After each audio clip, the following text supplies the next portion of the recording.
Another consideration is to think about the future of Pemex, and we're going to talk about that a little later on, about what I have called Pemex 2.0.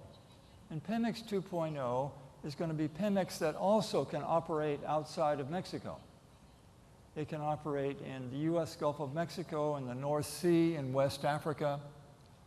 But for that, it needs to be a Pemex SA.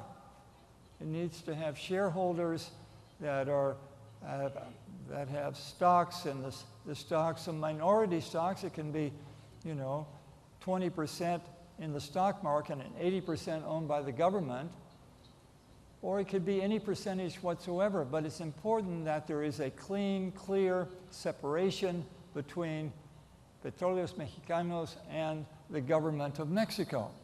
It's not good enough that the government says, we have now a new legal figure called the state productive enterprise, and this state productive enterprise is 100% owned by the Republic of Mexico.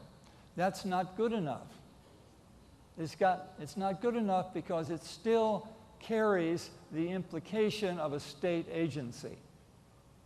And in the United States and anywhere else, a lease on a block cannot be given, will not be given to any entity that is regarded as a state entity, as a state government agency, So why play with the ambiguity? Why play with saying, Pemex is, now it's not part of the government, but it's still owned by the government. You see, you've changed the words, but you haven't changed the body language of what it is. The question of the advantage, I heard somebody say at lunch about going to Houston, I think is what he said, and it was like the United Nations. And the United Nations phenomenon in Houston, if you go to any oil company or any oil field services company in Houston, there are going to be 6 nationalities on the same floor. I've been in meetings in oil companies and service companies in which I was the only North American.